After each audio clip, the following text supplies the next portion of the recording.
Okay, so we're looking at the second year Stats and Mechanics textbook, and we're on chapter 6, which is projectiles, and we're looking at exercise 6D, which is on projectile formulae. Okay, so let's have a look at what we've got here. Right, so particle is projected at an angle of elevation alpha with an initial speed of 21. And moves freely under gravity when the particle has moved a horizontal distance x. Its height above the point of projection is y. Okay, so the path that projectile is going to follow is going to be a parabola like that. And what they're asking us about is if we take any kind of general point on it, we're calling the vertical height y and the horizontal displacement x. Okay, and I've just chosen that particular point just to label it up. This formula that we're going to try and end up with would be valid for any point along this path. So obviously I've chosen a point after it's reached its peak and it's coming back down. It would hold for anywhere, so it would be true for here as well. Okay, so what I'm going to, so this is to do with displacement. This is to do with its position at any particular time. So let's think about its horizontal displacement. So what do I know about it horizontally? Well, I know that its initial velocity, so let's use some subscripts to show which one we're talking about. Right, so I know its initial velocity, which is, if I'm going in the horizontal direction, that's adjacent to alpha, so that's going to be 21 cos alpha. So hopefully you've already worked through exercises A, B, and C, so you're feeling pretty happy with that part of things. And also, if it's horizontal, acceleration is 0. We don't worry about sort of the effect air resistance is going to have. So acceleration is 0. So its vertical velocity will always, sorry, why am I changing to vertical? Its horizontal velocity will always be 21 cos alpha. Okay, and its displacement horizontally, we're told we're calling x. Okay, so you can use Suvat equations when you're going horizontally, but actually you can just say that velocity is displacement over time. Okay, so, and I'm not, so time is going to be the same for both. So I don't really need to say, oh, it's the horizontal time or it's the vertical time. You know, say if this, for example, is after 10 seconds, then time is 10 seconds for the vertical and the horizontal displacement. So time is often, well, pretty much always going to be what links your two, your horizontal and your vertical motion. Okay, so I could use Suvat.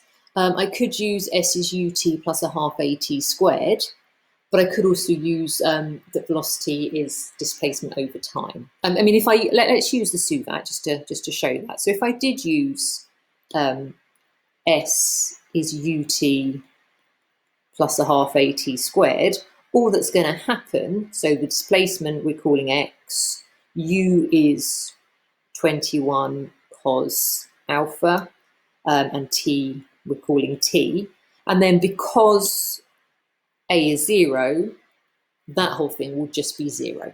Okay, so I mean, if you use Suvat, it works fine. Okay, so that's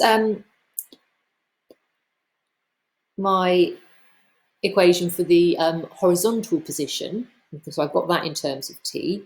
So let's think vertically now. So vertically, so the vertical initial velocity is going to be 21 sine alpha. And I'm taking up as positive, so I should have said, and there I was taking right as positive. So if up is positive, acceleration is minus g. I'm calling the vertical displacement y, and again, if I use that time is t, basically what I'm looking for is to have two equations. This one I've already got, and the one I'm going to come up with that will both have t in, and then I'll be looking to eliminate t. These questions get a lot sort of easier the more of them you do. Okay, so same Suvat equation. S is ut plus a half at squared. I think you are given these on the formula sheet now, so it's quite handy. So S is, we're calling Y. So Y is, and U, change the colour. So U is 21 sine alpha. T is just T. And then it's plus a half A. So I'm going to just to slightly reduce a little bit of the working. Because A is minus G, I'm just going to go straight and put minus there. So just minus a half G times T squared. Okay. So it might look like we've got nothing like the final answer is supposed to be, but we are actually getting very close. So I have got two equations. I've got y in terms of t and x in terms of t. And what I want to come up with is y in terms of x, and there's no t's there. So all I'm going to do, so as I want y to be the subject anyway, I'm going to leave this one with y as the subject, which is quite good because obviously this one's a quadratic, so this one would be much harder to try and rearrange. So, okay, so I'm going to go back to this one and make t the subject. So that's fine. That is just going to involve dividing through by 21 cos alpha. Okay, so just making t the subject of that one. Then I'm going to go back to my equation in y and substitute that in. So I'm going to get 21 sine alpha, and then in fact, I'm going to move that a bit to the left so I can actually fit it all in. Okay, so I'm taking this equation. So y equals 21 sine alpha times t, but for t, I'm substituting in this. So x over 21 cos alpha.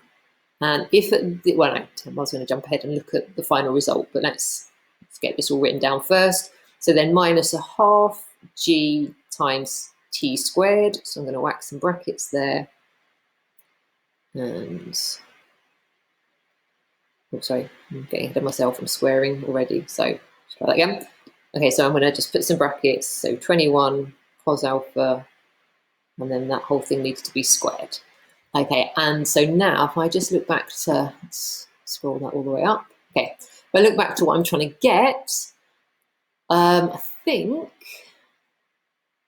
as long as I can try and figure out where that 90 comes from, which hopefully we will, I think I'm going to be there. Okay. Oh, yes, because they haven't got G. So actually, I think for this one, we are going to substitute in for G. But anyway, let's tidy up what we've got. So what is going to happen here? Well, that 21 and that 21 will cancel.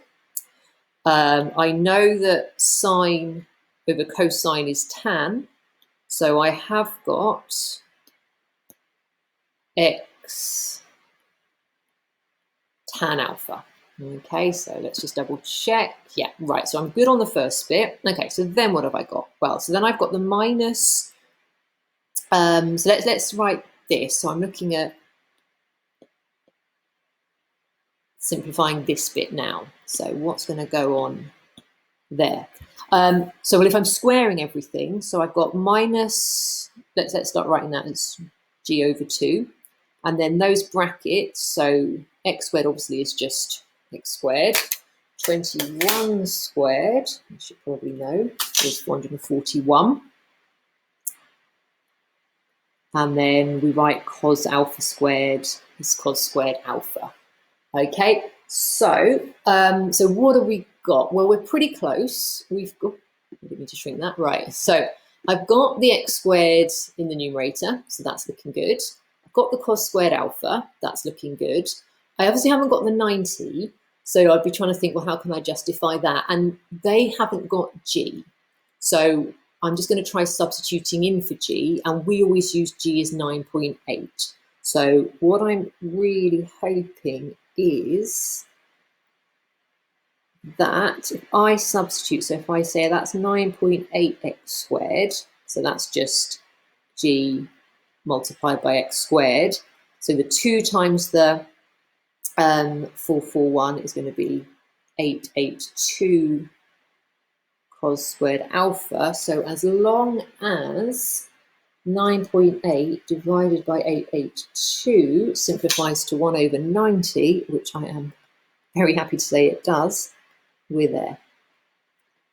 So I would be absolutely fine. Obviously, you want to double check it does work, but I'm then fine just to go to that final result and just conclude. I'm feeling pretty proud of myself, and it does all work. Okay, right.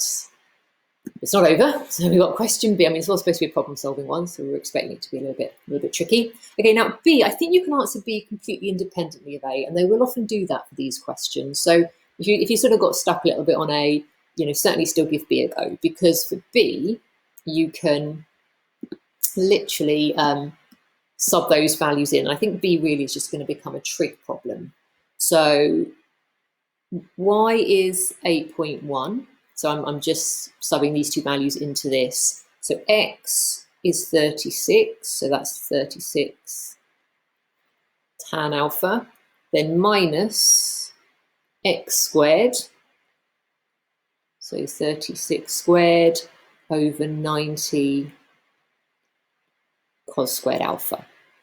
Okay, right, so what am I going to do from there? Well, I'm going to say, I'm going to leave the 36 tan alpha for now, because I don't think that's going to cause me too many problems. It's this fraction that's a bit of a pain. So let's do 36 squared divided by 90. So that simplifies to 72 over 5. And then cos squared, or 1 over cos squared, I should say. So let's write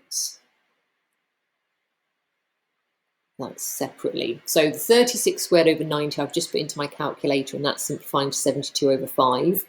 1 over cos squared, I'm writing separately because I'm then going to use my trig and say that 1 over cos squared is sec squared, and I know from my trig identities that sec squared is 1 plus tan squared.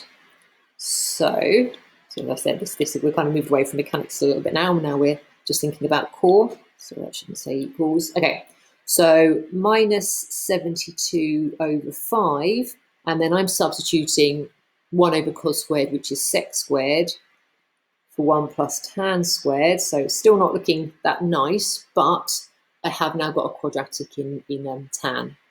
So you've got a few options here. I think I would probably multiply through by 5 normally. I tell you what, I think I won't do that first. Let's just try and keep it as sort of simple as we can. So I think instead what I will do is I'll multiply those brackets out, and I think I'll just change to working in decimals, because we can put this into our calculators. So 72 over 5 is 14.4.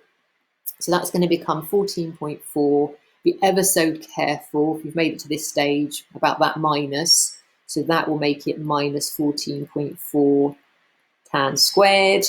So if I tidy all that up, it's minus 14.4 tan squared plus 36 tan, and then I've got the minus 14.4, and then I'm going to minus the 8.1, which is giving me minus 22.5.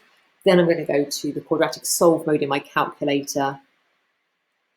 So that's absolutely fine to use. So I'm solving a quadratic.